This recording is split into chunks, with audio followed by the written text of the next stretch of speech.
Good afternoon, everyone. I am so happy to be here with all of you again. Today is our third free online lecture on the series called Get Set Grow. I can't tell you the amount of amazing response you are giving us. We also have a vibrant WhatsApp group where we talk and ask questions, and I encourage you to join it. And I'll tell you the background and the context of Get Set Grow. When I started School of Meaningful Experiences, my mission was that I wanted to help all of you speak with confidence.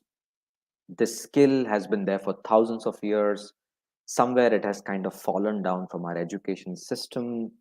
It is also important everywhere, but we don't focus on it.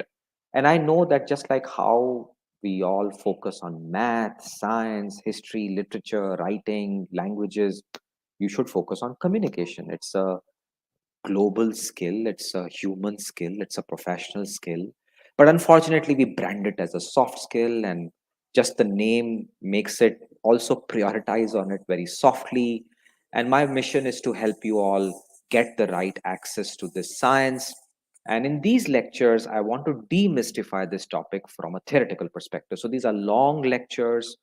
They are intended for any of you who are enthusiastic about communication, oratory, speaking, conversations, listening, empathy, emotional quotient. It's a huge world and it is getting bigger and bigger every day. But I also look at this as an ocean. So what I do is I use these lectures to take you on joyrides in this ocean, spend some time on various islands. In the first lecture, I kind of demystified this ocean.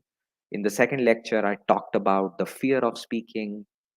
Today, I want to go deeper into the island of oratory and focus on one question: that why are some speeches so powerful? Are they really following some recipe? Does it happen by fluke? Is it about the speaker? Is it about the audience? Is it about the context? Is it about just being at the right place at the right time? Can we learn something from it? And basically, the question should answer that if I have to give a great speech, and if I have to change the world, and if I have to get my work done, what do I learn from these great speeches? So that's the main focus. Now, please remember, this doesn't mean that the recipe works for everyone. It's a very individualistic subject. And it's a lot of fun because it's like cooking. The recipe is right there in front of us. But you remember, even if you follow the recipe step by step, the taste can change because you can probably add a nanogram of salt more. Maybe the audience is in a different mood, so they might eat it in a different way. And all kinds of things happen which are beyond your control. So we will ignore the beyond your control element and we'll focus on the areas where you can control. And I'm going to take one of the most popular speeches of all time, which all of us relate to, the famous Steve Jobs commencement address in Stanford. I think that speech is called, some people call it Three Mistakes of My Life speech. Some people call it the Stay Hungry, Stay Foolish speech. And it is absolutely brilliant. And I'm going to take that speech. There are many other speeches. If you Google the word best speeches, you'll get thousands of them. The top probably would be Martin Luther King. Then there are websites like Goldcast. Then there is TED.com. On TED.com, there are great speeches like my favorite is Ken Robinson, Sir Ken Robinson. Unfortunately, we lost him last year, and many more great speeches are there. So what I do is I study these speeches. That's about 5 to 6 years of my PhD, and all I did in my PhD was go deeper in this one question: that what makes a great speech? What are the elements of a great speech? And after 5 to 6 years of research, I found out that there are 50 plus elements of a great speech. And in today's lecture, I'm going to give you a deep dive of all the various elements that make a great speech. We will take Steve Jobs' Stay Hungry, Stay Foolish, or Three Mistakes of My Life speech as a case study, and we'll learn together with how we can apply these concepts in our day to day life. Now, the other part of this is, please feel free to ask questions. I'll take about 25 to 30 minutes to demystify this whole theory, and give you some suggestions. And then, if you can put your questions in our windows, there is a question window. My colleague will take your questions live. We'll try and cover as many of you as we can. Even if we can't put your questions on the platforms you're signing for, and we really study them, and join our WhatsApp group. There's a WhatsApp group called Get Set Grow. Please join it, it's free, and we'd love for you to engage with us, ask questions. This group is only on enthusiasts of communication and learning from communication and great speeches and great leaders and helping each other. So the only thing we discuss is that. So please join that. My colleague will put a link of the group in one of our windows that you could start working on. So now let's go to my PhD and the Steve Jobs speech. Let me show you the horrible thesis I wrote. I'm not very proud of it. So this is my thesis. Spent a good 5 years of my life. Somebody joked that a thesis is like, when it is inside you, it it's like, you've eaten something and it is causing great discomfort, and when it comes out it is so stinky that you don't want to go near it. And I think, I have a slightly different view. I really worked hard on this. It gave me a very good perspective about communication, took me to sciences that I did not know, helped me connect culture, behavior, leadership studies, HROB, linguistics, and made me a better person. So, what I'm going to do is not go deeper into everything, but I'm going to share with you what makes a great speech. And to do that, I'll first show you few seconds of this awesome speech that Steve Jobs said, uh, and just to get you to see the speech. This is Stanford. A whole batch is graduating. Steve Jobs is there, and I'm going to show you few seconds of that speech right now. So give me a second, and I'm going to get that thing running. And here it comes. Share system audio if possible. Aha, here it comes. You should be able to see this, and I'm going to play just a few seconds of it.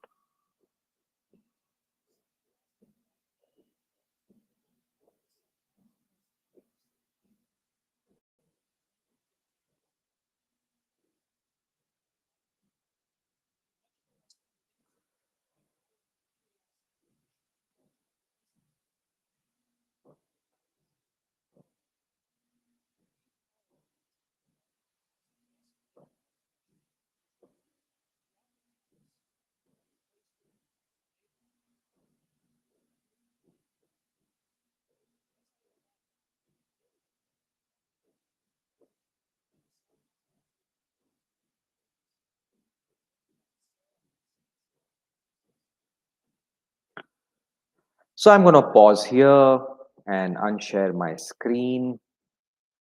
Um, I mean, imagine this situation. You're sitting in this giant open air place. Here is Steve Jobs. He's speaking on the AV system. You can see him on videos and big giant screens, and you can also see him right there. And what do you observe? The first thing that I found striking in this speech is that Steve Jobs was reading from notes. To me, that is very important. This entire topic, if you go deeper into how it works, comes down to the speech, which the speech speaker writes. And many of us don't realize the power of this writing, this words. In many ways, imagine a movie. The dialogues are very important. And then the dialogues are delivered by the actor. And to me, communication is very similar, that we are performing in front of an audience. The audience is observing us. They are looking at how we are speaking, and they are listening to our dialogues. And the visual and the oral, the audio element, processes in our brains, and we have certain emotions. This is exactly how it happens in oratory. The audience is processing what we are listening. And if the words and the visuals connect, there is some harmonious synchronization. And that harmonious synchronization produces brain waves, and those brain waves can result in something powerful in us, which is what we do. We listen to the speech and we could feel amazingly inspired. We could like and comment and share this speech. We could forward it to our friends because we are so inspired that we have to do something about it.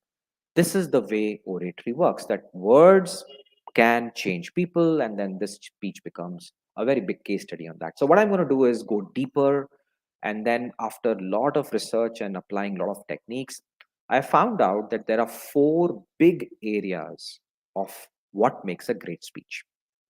Ready? The first big area of what makes a great speech is the speaker himself, which is the most obvious, the actor, the performer. And in that, I documented various elements. So I'm going to read out from my uh, tool that I created, and I'm going to tell you some of the elements of good speakers that are not rocket science, but sometimes helps us to put things in perspective. So this is page 197 of my thesis. Here it is. If you can see, you'll find this table here, and I'm going to read out the dimension of good speakers. The first is expertise. The second is track record. Third is designation. Being a CEO helps. Integrity, qualification, character, appearance, confidence, energy, belief and sincerity in the topic, the tone, the vocal variety, diction, speed, gestures, movements, eye contact, facial expressions, posture, and handling audience questions, and many other things. Now, let me pause and tell you, if you look at Steve Jobs, he doesn't demonstrate many of these things, but that's the beauty of it. That this framework doesn't mean that you do all. This framework says here's a laundry list. Now let's study what works, what doesn't work, and each speech will have its own flavor. So Steve Jobs probably demonstrated few of these qualities. Probably, I would say the belief and sincerity in the topic would be very high. Probably his speed is very nice and understandable. Gestures, none. I mean, he just kept looking at the audience, kept reading. Very little gestures. Hand movements, zero. And this is something I want all of you to know, that not every speaker has to, move like an awesome performer. It's absolutely all right. You can read and the audience will still like it. And there's a reason why, because we are not looking at the whole topic from its totality. We're only looking at one element. So the speaker elements are few, and many of them Steve Jobs did not even demonstrate. But I think he demonstrated few things very well. He was the CEO and a very famous person in the Bay Area in 2004 and 5. I mean, his reputation was there. So audiences do take that into account when they listen to you. And if the credibility of the speaker is very high, then they ignore the gestures and the movements because they're connected with the speaker anyway. So please don't forget that. Now this may change if I go. First of all, I don't think in my lifetime I'll go to Stanford to give a commencement address. But even if, let's say, by fluke, by Harry Potter magic wand, I ask that, hey, give me a magic wish and put me on Stanford. And I'm standing in front of Stanford students who are graduating. They will not connect with me like how they connected with Steve Jobs. So, to make my speech powerful, I have to adopt many of these techniques. So, I have to work harder on my connections, my gestures, and everything else because they don't know me. But Steve Jobs was different. So, the message to you is a speaker has certain qualities, and a good speech, the speaker has to demonstrate some or all of these qualities. And let me repeat them again: expertise, track record, designation, integrity, qualification, character, appearance, confidence, energy, belief, sincerity in the topic, diction, vocal variety, speed, gestures, movements, eye contact, facial expressions, posture, and handling audience questions. So I've covered one out of the four elements of Steve Jobs. Now I want you to pause and I want you to connect it to your own life, that what am I demonstrating as a speaker? Am I using tonal varieties? Am I demonstrating belief? Am I demonstrating my credibility? Am I demonstrating my speed? All of these things you should start applying. And my request is each of you will have certain strengths and certain weaknesses. So, what you should do is look at your strengths and continue doing that, but look at weaknesses and see if you can improve it. Like, for example, many of my students say that, sir, I'm very comfortable sitting down and doing my work. But the problem is that many times you have to stand up and do this. So that's your weakness. So see if you can make it better. You are at 1 out of 10, make it 4 out of 10. You don't have to stand up and start dancing and walk around like a hero. Just relax. You just have to stand up. It's practice. There is a podium. You invest in a table and a podium in your house and just stand there, look at the mirror. Your ability to perform better will be higher. Some of my students have serious problem in diction, and it's natural because many of us come from vernaculars. अगर मैं Gujarati medium या Tamil medium से पढ़ा हूँ, obviously there is going to be a slang and an accent. It's all right as long as you can speak slowly and clean your diction to as much as possible. Not to worry about becoming like an amazing speaker, like a true Britisher or a true American. You don't have to do that. I think in my last lecture, I talked about that it's okay to have diction problems. Don't change who you are, be authentic. And if you have a slight Gujarati, Tamil, Hindi accent, that's all right. If people can listen to you and understand you, you're good to go. But see if you can make it as legible and as audible as possible. Little bit of confidence. Confidence comes from our body, our shoulders, our face, our smile, our eye contact. So see if you can change that a little bit.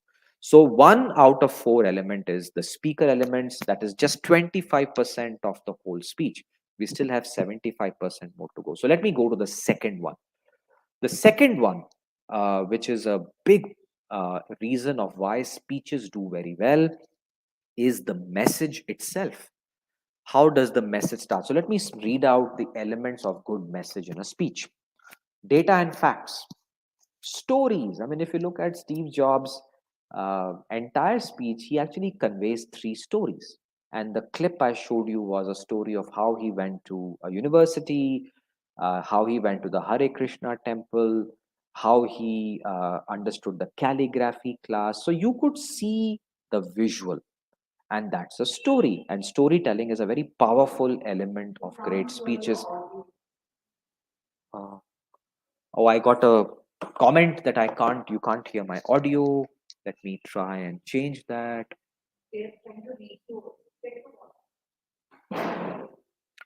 Okay, is my audio better now? Sorry about that. Oh, okay. There is Akanksha. I can't, unable to see. I'm so sorry. And my team is trying to reach out to me, and I'm in my own speech world, and I'm doing all kinds of stuff. Okay, so let me pause here. Can you comment and tell me if I'm audible and clearly visible? Ruben, Hey Rakesh, so yeah, you are audible. When you're sharing your screen, that time the audio is gone. oh, okay, I get it. So when I Yeah. was okay, okay, So we but were I was able to not. hear you, no worries. Yeah, only sharing the screen while the Steve Jobs video was going on, people couldn't hear you. So you're good, no worries. You can share the video again if you want, along with the audio. That might give you a better context. But let me ask a different question. When I shared Steve Jobs' video, were you able to listen to Steve Jobs' voice? No, that was the audio Ah, issue. Yeah. okay. So it is hardly an issue because it was just a visual and I didn't speak anything, but I'll keep that in mind in the future. Thank you. And I'm getting amazing comments from all our listeners and viewers. Thank you so much. I'm so happy you're all here. Very nice. So we already have amazing audiences, and I'm also a performer. A performer can't perform alone. You are my audience, and your role is very critical. So thank you for that. So I'll continue my lecture. The first thing I talked about was the qualities of a speaker, the way they deliver, the way their credibility is, their track record, their belief in the topic, and many more factors.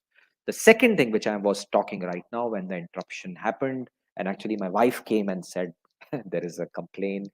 Thanks for that. But I did not speak anything in the Steve Jobs video. It was just a visual, so you haven't missed much. The second important part is the message.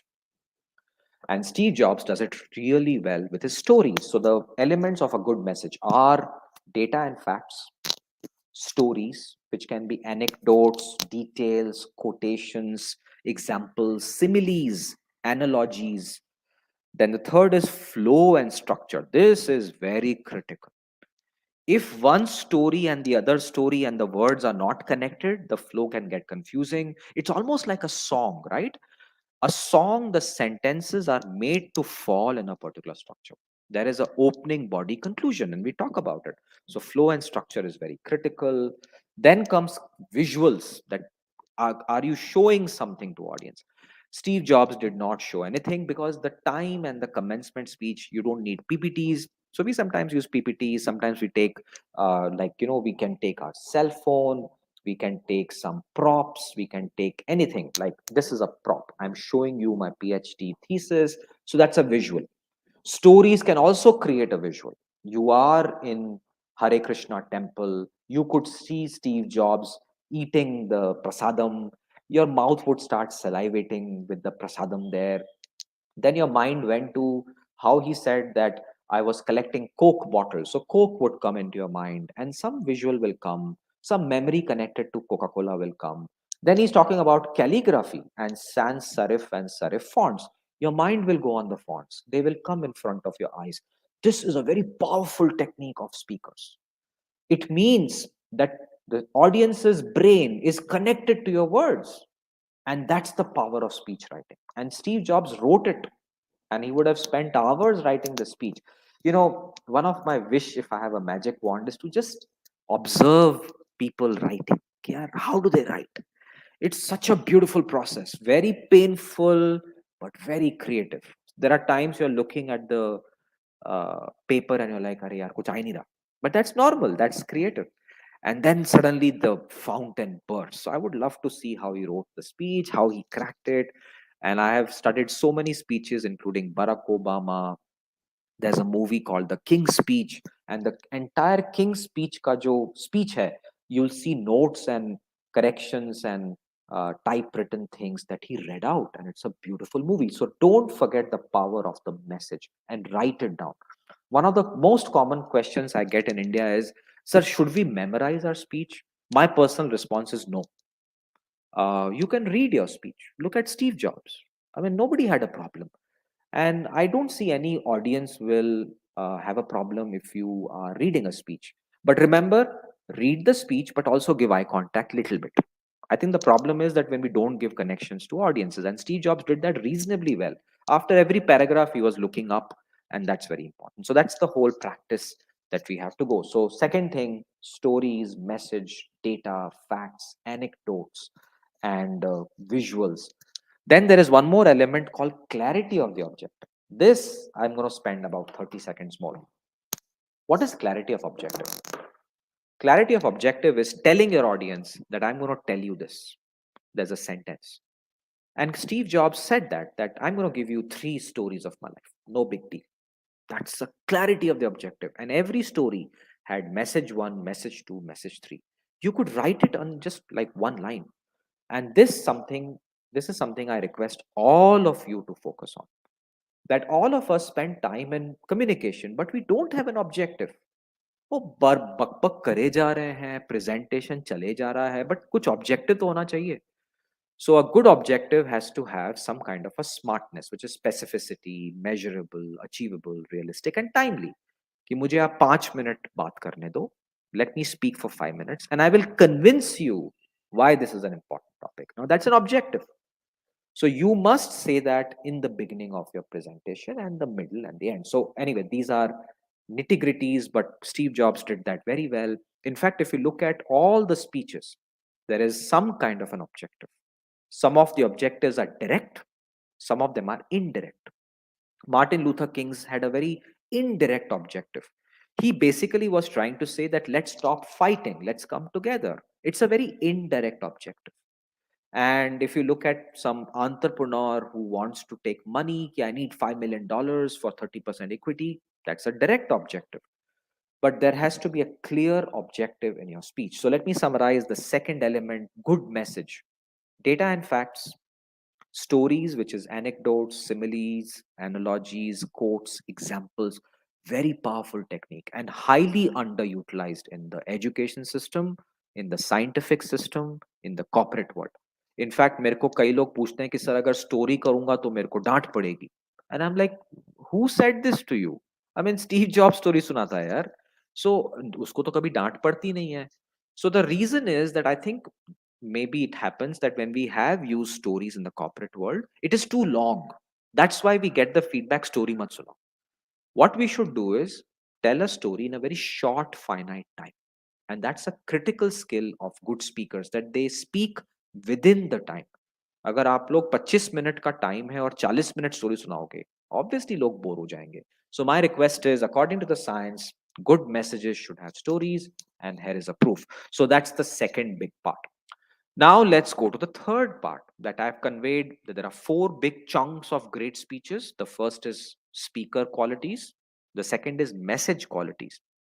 Now let's go to the third one. The third one is the audience. And all of you saw in my video, there was an audience decked up in, they call it the graduation cap, and there's a tussle, and there's a graduation robe. And if you see, they were all waiting to hear from him. It's a very important day for their lives. So there are some qualities of audience also that you should understand. So let me read out, according to my research, what are the qualities of audiences that make a speech successful. Here is the first one: boredom or disinterest in the audience. Second, interruptions. Third, distractions. Fourth, age. Fifth, competence. Sixth, intelligence. Seventh, beliefs. And eighth, biases. These qualities you need to understand. So, if you are a speaker, if you don't understand the age of your audience, beliefs of your audience, what do they think? What kind of distractions do they have? What kind of aspirations do they have? You won't be able to write a great speech. In fact, this subject is almost like cooking, and I keep talking about it. If the audience is in front of you and he wants Manchurian, and you are giving him a croissant because you're a French chef और आपको croissant बनाना आता है, but this person is like me कि यार मेरे को तो गोभी मंचूरियन चाहिए और वो भी मतलब ऑयली डर्टी लाल कलर का उसमें मिर्ची होनी चाहिए. I think that's the way it works. So the French cook has to understand this कि यार I have to cater to an audience which is very different. And this is where the performing industry movies do a good job, that they make a movie for an audience. Good speakers cater to an audience, and you have to negotiate what is the line that you will not cross. Like, am I going to pander to the audience? Maybe not. And if I can't cater to an audience that comes to me for gobi Manchurian and I am a French croissant guy, find the audience which will appreciate my French croissant. So that's the kind of thing that you have to think about. So whenever you are speaking, please spend time on your audiences and look at the following: what causes boredom and disinterest in them? What causes interruptions in them? This cell phone is a very big interruption in our lives, and they all have it. So they are checking WhatsApp and listening to you. So see what causes that interruption. Distractions: they could be hungry, it could be sunny, it could be raining, it could be noisy environment. All these things are distractions. Minimize it. Age: what kind of age I'm talking to? And if I'm talking to a 14-year-old and 40-year-old, what would be the difference in my message? And these are all the things you have to prepare as a good speaker. How competent is your audience? Is your audience completely incompetent or very competent? Because your questions and answers will change. I'll give you a very good anecdote about one of my favorite speakers who said that he was invited to give a talk to a group of scientists. And he prepared a very good talk. He researched a lot. And he went into this room and he talked about this great scientific discovery. And somebody in the room raised his hand and said that I disagree with you completely because I am that scientist who discovered that. And this can be a big problem, that your topic and the competence of the audiences can be very, very disconnected. I have made this mistake a lot of times. My favorite mistake was I was asked to give a speech to a group of Kendriya Vidyalaya students. And I prepared some 30, 40 slides. And this was way back in 2001. I was in Intel. Intel had a program called Intel Education. So we used to go to schools and colleges and talk about technology and video games and stuff. And I prepared slides, and look at these children. They are distracted, they are bored, it was hot, they started playing with each other. So finally, I had to think on my feet, and I completely let go of my speech and I started talking about video games. And that's when they connected, because they connect with video games more. So this is the Manchurian versus croissant problem. So let's go back to the third element of what makes a great speech. The audience also makes a great speech, and you need to understand their age group, their competencies, their backgrounds, their distractions, their likes and dislikes, their maturity levels, their beliefs and their biases, and then talk about it. This particular speech was a big hit because of the internet revolution and the kind of people who saw the speech. If Steve Jobs would have made this speech in a different time, I don't think it would have been that popular. The internet and the generation connected to the internet are the audiences, and they fueled a growth to this speech. They all connected with it. The competence of these people is very high. I have a feeling that this speech would not be seen by people without internet in 2005 and 6 and 7. By the way, the speech popularity rose from 2009 simply because उससे पहले internet इतना था नहीं. YouTube came in 2008 and 2007, up there about. Facebook revolution happened in that time.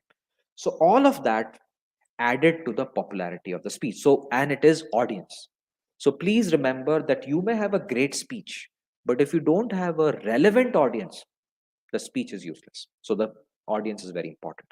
And my last part, and this is where I'll spend 3 4 minutes, and then we'll take Q&A. So if you're ready with your Q&A, please go ahead. The last part, I'll summarize the first three. Great speeches have four chunks of great qualities. The first chunk is the speaker quality. We covered it. The second chunk is message quality. We covered it. The third chunk is audience quality. We covered it. The last and the fourth one is the topic or the context. This is probably a great revelation to me also. And I'll give you an example. Let's say today, and today there is a massive discussion about, let's say, uh, uh, news activity that is going on. Let's say the president of India elections. There is a relevance of the topic, and the topic is very current right now. So, because of that relevance of the topic, the audience and the speaker and the words give some kind of a connection. But if I take this topic in a time when it was not relevant, the topic doesn't work. The same thing what Steve Jobs did. If Steve Jobs would have given this speech in a different time, in a different internet era where internet was not there, this topic won't work. So the relevance of the topic is very important. Every day, thanks to WhatsApp and these great television media news that we see, we are seeing a revolution of fake information which is coming from all sides. And if you look at Facebook trolls and Twitter trolls and the fights people are happening, you'll see that some topics are getting more attention because of the relevance. Some topics are useless. किसी को time ही नहीं है बात करने के लिए. So I'm going to talk about the qualities of a topic. So let's go through that. Ease of understanding. Steve Jobs' topic was very easy to understand. It's about career and life. All of us understand that topic. That's why this speech is so powerful. Now, I'm not discounting that Steve Jobs is not a great speaker. Please don't get me wrong.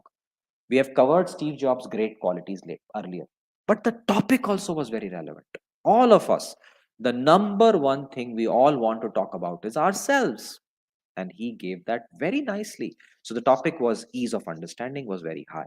Second, some kind of history, availability of knowledge. Number three, scientifically proven topic. Relevance. This topic was highly relevant to Stanford graduates because they're graduating from college and going to the industry. What better topic to know than what Steve Jobs talked about, right? They all are asking that मैं अपने career के साथ क्या करूं? And Steve Jobs gave them a brilliant answer. So what a great topic. By the way, on that note, little bit of a segue. This topic, what do I do with my life, is the most important topic that I want to talk about. And Get Set Grow, we got a lot of you talking to us. So before I go into Q&A, next week we are doing our first Get Set Grow physical. It's an event in Bangalore. It is for students. Students must invest time. What do I do with my life? Because it's a big topic. It's very confusing. many of us feel कि यार I need some structured help. So we are giving you that structured help. We don't have the answers, but we have a structure. So we are doing this face-to-face event on how you can plan your career, and it's on 31st of July. My colleagues will give you the time later. So let me go back to the fourth element, which is the topic or context: ease of understanding, history, availability of knowledge, scientifically proven, relevance. That's where we discussed impact, urgency, awareness of familiarity, attitude, point of view, and personal alignments. If you look at it, Steve Jobs did this very well. He gave his point of view, he gave his personal alignment, he gave a, a topic the right urgency. The students are graduating. What more do they want to know? Very urgent. So I think he connected on that. Relevance, very high relevance. Impact, very high impact. Many of them would be inspired to become entrepreneurs like him. Many of them would be like, yaar, stay hungry, stay foolish. One life to live. Karunga main ye. So look at the impact and look at the way this speech has changed lives. I think one of our Indian authors has even written a book based on this name. So it has inspired lots of people. And that's what I think the topic is important. So let me tell you the danger of the topic. And I'll give you an anecdote.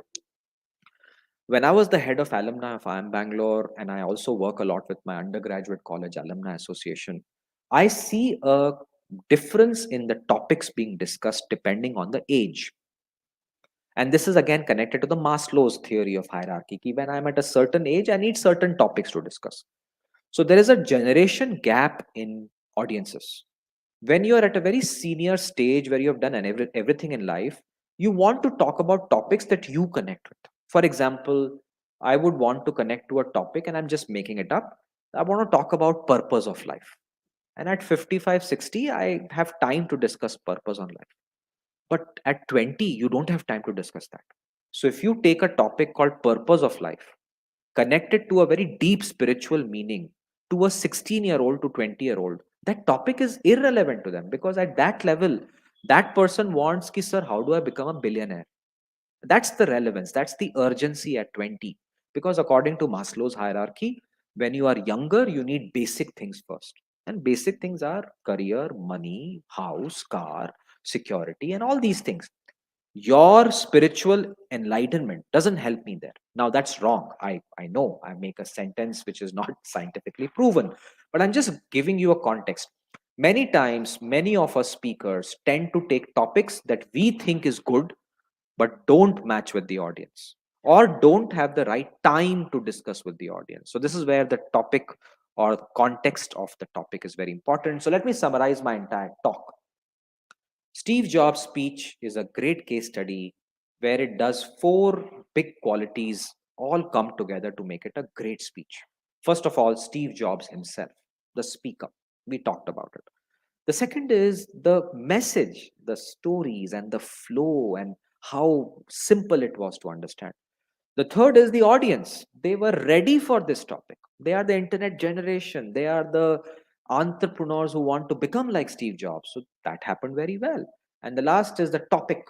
Steve Jobs chose a topic which was highly, highly interesting, easy to understand, very urgent for them and urgent for all of us. He gave his point of view, he gave his personal alignment on it, and that's why this entire speech did so well and will continue to do well because it has a certain freshness to it, and it will stay fresh for at least few more decades. So if you apply these simple techniques to your presentations, that hey, what are my speaker qualities? Let me look at my strengths and weaknesses and help that part. Second, what's my message? This is a place where all of us don't invest time. We don't write our speech because India mein memory karna or memorize karna is considered intelligence. My simple request to you is please don't think like that. Memory at public speaking is the worst form of decision because your mind will go blank, you'll become nervous, and bhul jaoge. So please don't memorize, take flashcards, write down your speeches. Speech writing is a massive science. In fact, I spend a lot of time on it. One of my books called The Public Speaking Kaleidoscope here focuses on speech writing. There is a blog I wrote on LinkedIn, and one of my colleagues, Ruben, if you can Google LinkedIn, Godwani speech writing, and put it up for our friends, read it. And I've dissected how speech writing works. I also dissected two speeches. One was Mr. Narayan Murthy's speech at ISC, which didn't go very well that time. It created quite a furor in ISC alumni. And the second one was Mr. Shashi Tharoor's speech in Oxford Union. Read that speech. I think it's called A Tale of Two Speeches. And you'll find my lecture very relevant for that. So apply the speech part very well. The third is the audience. Please understand your audiences and connect them to your speech.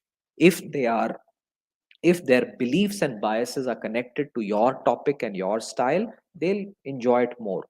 But if they are disconnected, disinterested, I think your speech will not do very well. And the last is the topic itself.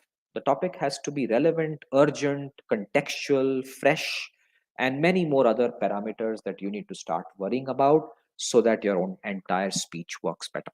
So, on that note, this is where I encourage you to go for questions. I know there are many of you. So, Ruben, go ahead, shoot. We are at 12:40. We can take at least 10 questions.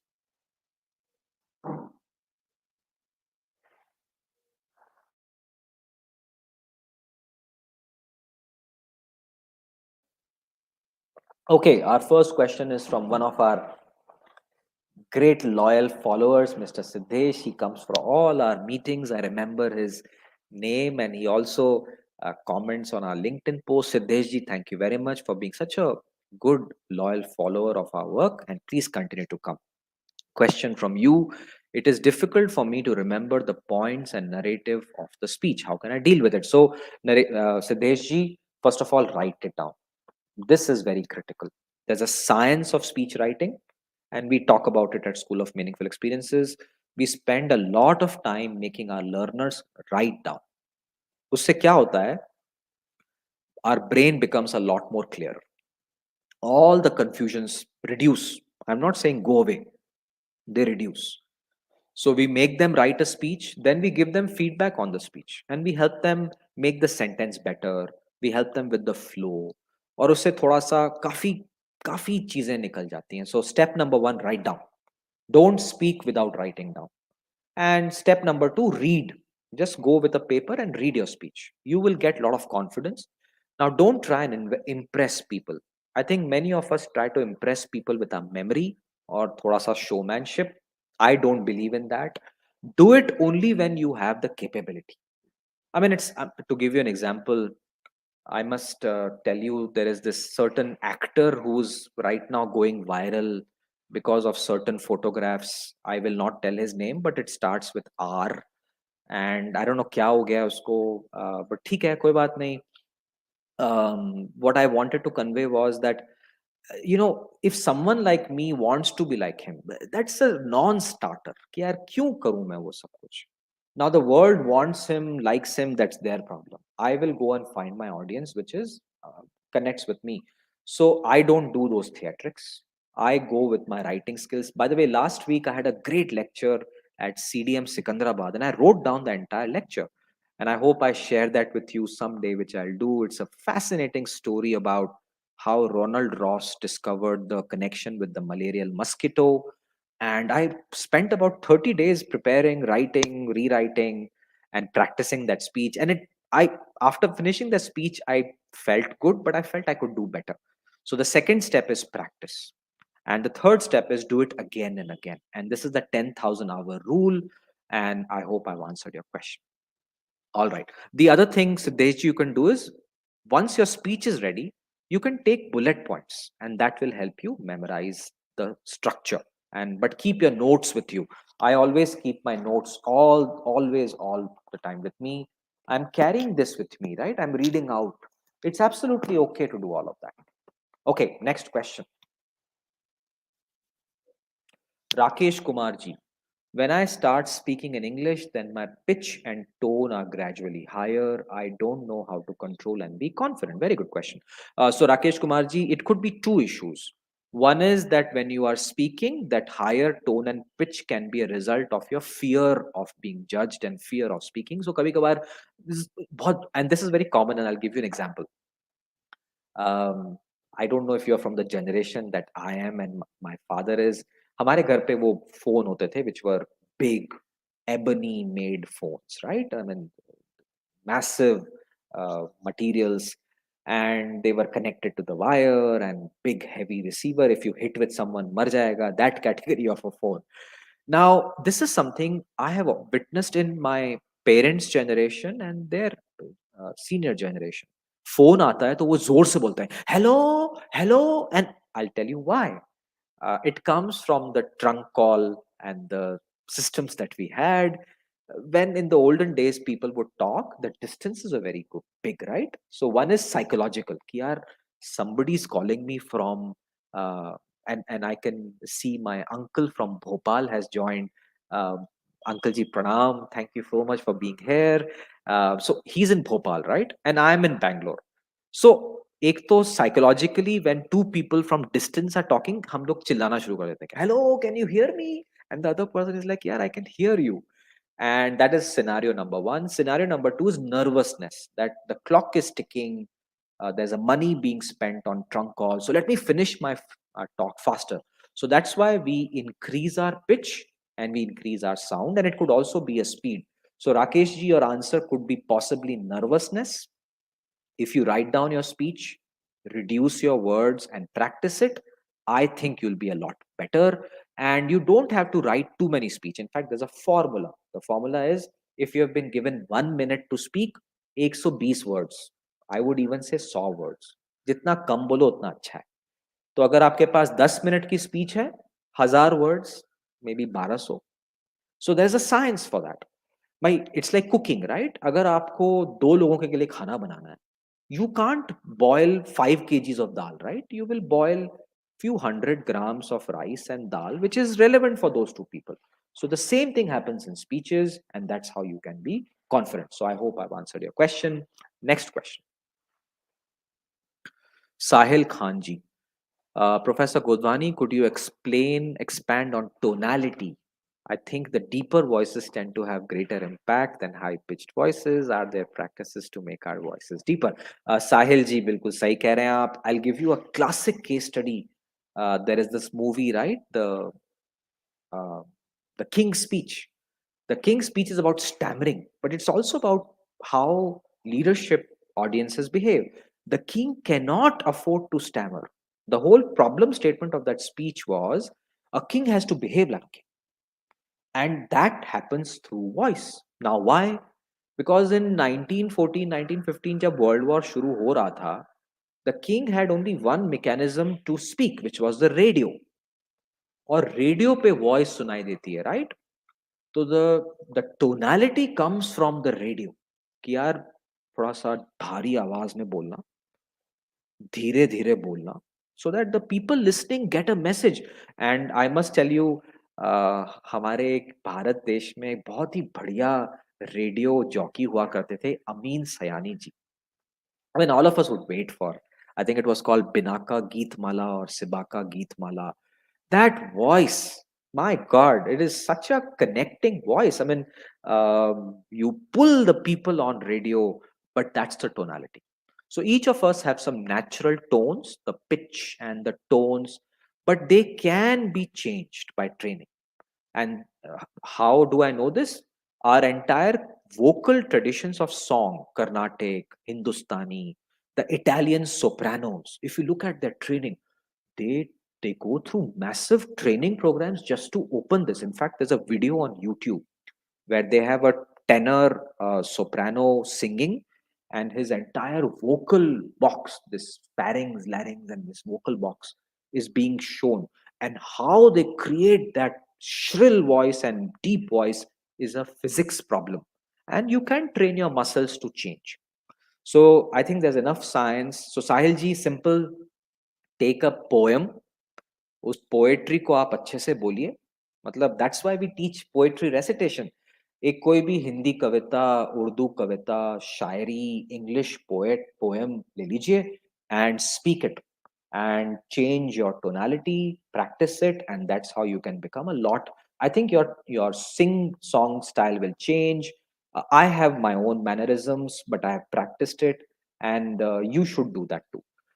In the olden days, people would also gargle their mouths with hot water and honey. I encourage you to do that. In fact, in King's Speech, that movie starts with a person drinking chai and gargling chai, and then starts that stuff, because warm tea will open up the muscles, relax them a little bit, and the voice is a lot better.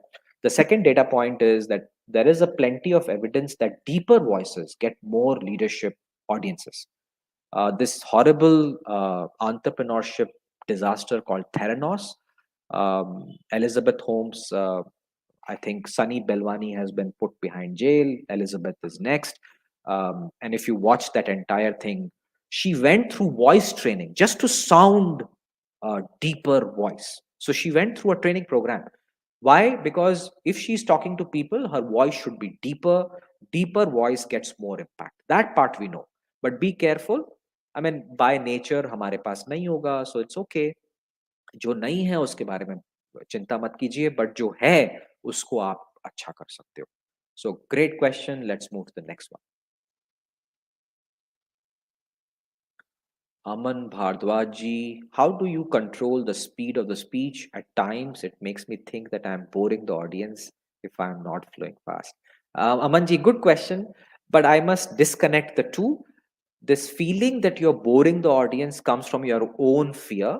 Audience, though, is a difficult beast. They will get bored in anything. Like for example, अभी 12 बज के 52 minute 12:52 lunch.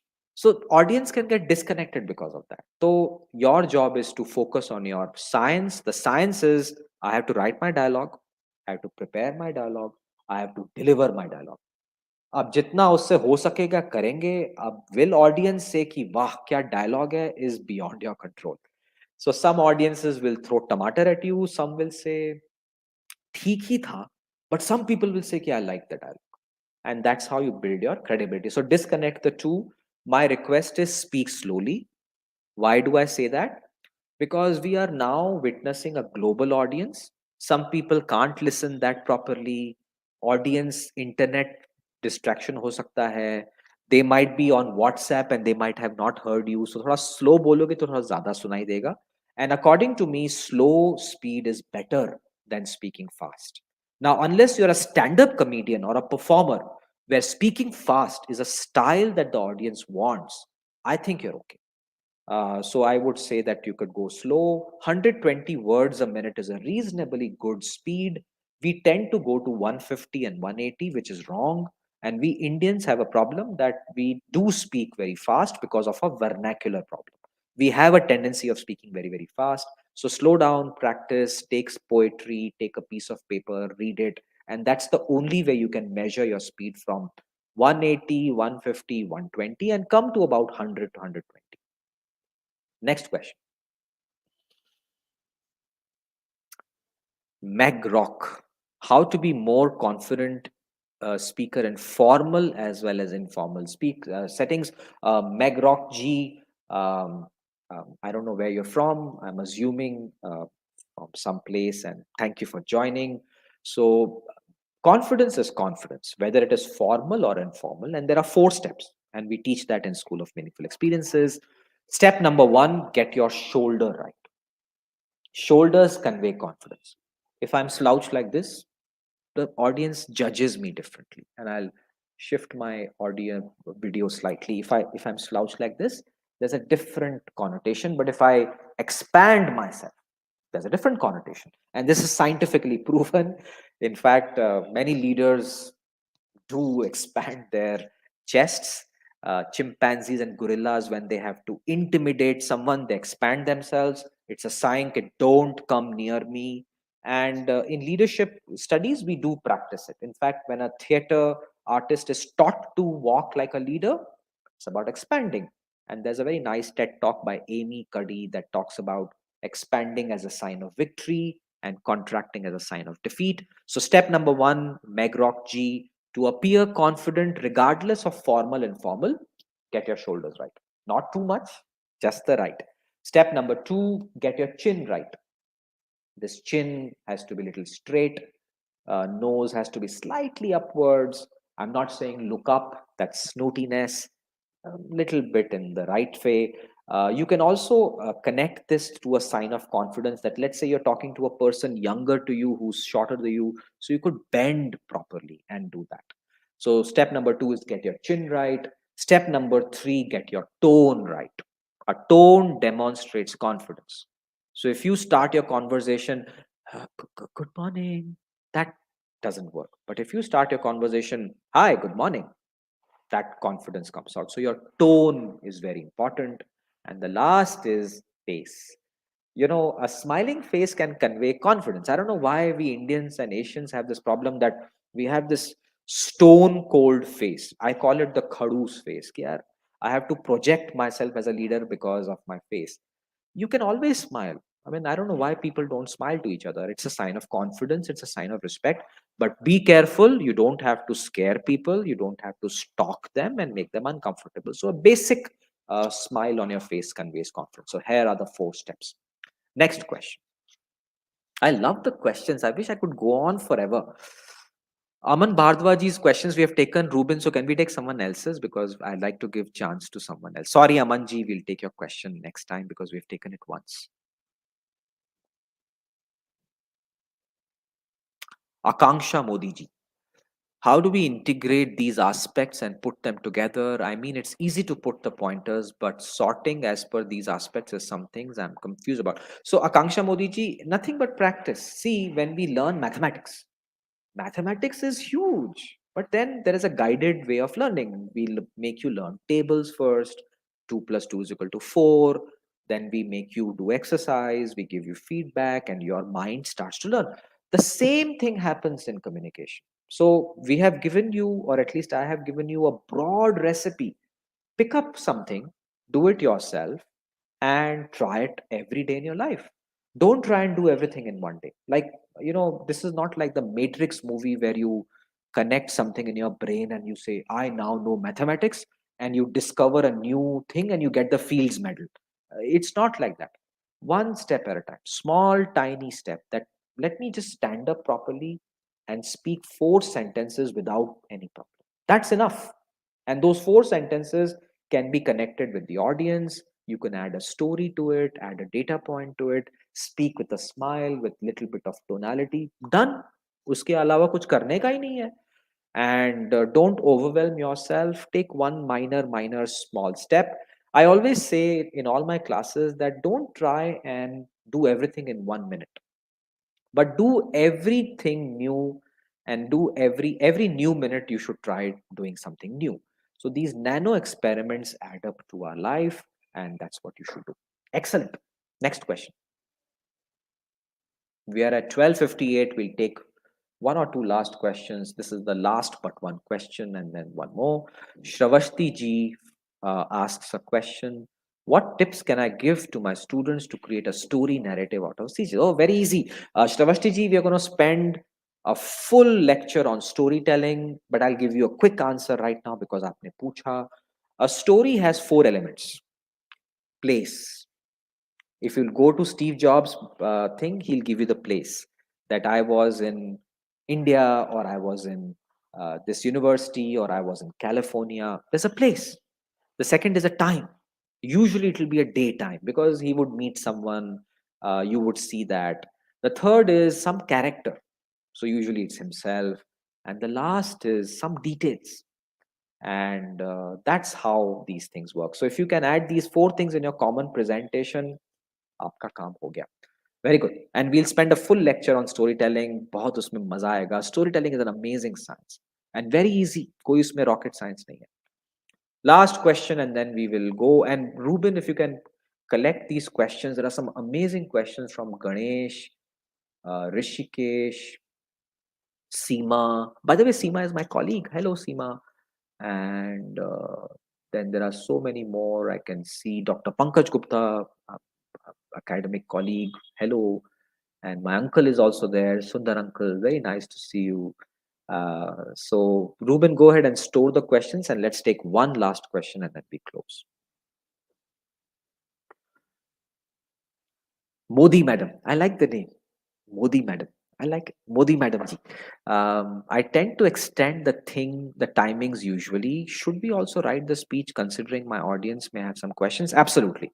So, Modi Madam ji, if you have been given 1 hour, 20 minutes is Q&A, so your preparation is 40 minutes. So, the speech should be 40 minutes. 40 minutes means roughly 4,800 words, 120 multiplied by 40, and 20 slides. So if you have 40 minutes divided by 2, so 40 minutes by 2 is 20. This is maximum.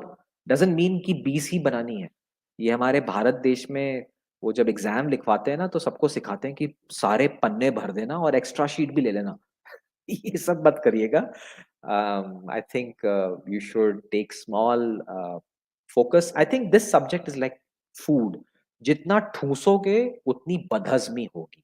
Which means the more you stuff it in your audiences, they will only have indigestion.